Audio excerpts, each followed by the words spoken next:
আসসালামু আলাইকুম সবাইকে। আমি আজকে আপনাদের সাথে শেয়ার করব বিকেলের নাস্তার জন্য অসম্ভব মজার একটি recipe, chicken roll recipe. Chicken roll বানানোর জন্য আমি প্রথমে এখানে 2টা ডিম ফেটিয়ে নিব।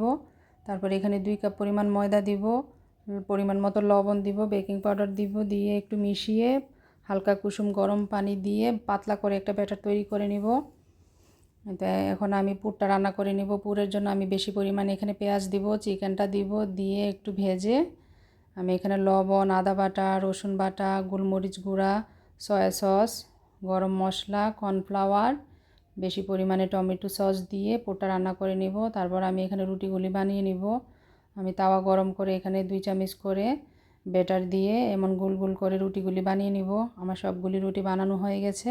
এখন আমি রোলগুলি বানিয়ে নিব। এখানে আমি এভাবে 3 সাইডে ময়দাগুলি লাগিয়ে তারপর আমি এখানে চিকেন পুরটা দিয়ে দিব, দিয়ে এখন আমি রোলের শেপটা দিব। এই তো এভাবে আমি রোলগুলি বানিয়ে নিব। আমি এই সাইডেও ময়দা লাগিয়ে এভাবে রোলটা বানিয়ে নিব। আমার সবগুলি রোল বানানো হয়ে গেছে।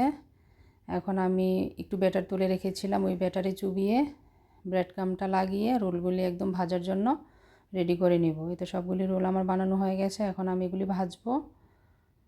একটু সময় নিয়ে ভালো করে রোলগুলি ভাজতে হবে। এই তো দেখেন কত সুন্দর ভাজা হয়েছে, একদম উপর দিয়ে মুচমুচা, ভিতরে সফট, দেখতে যেমন সুন্দর, খেতেও অসম্ভব মজা হয়েছিল। আপনাদের যদি আমার এই চিকেন রোল রেসিপিটা ভালো লাগে তাহলে প্লিজ লাইক কমেন্ট শেয়ার করবেন আর ফলো দিয়ে আমার পাশে থাকবেন। আসসালামু আলাইকুম।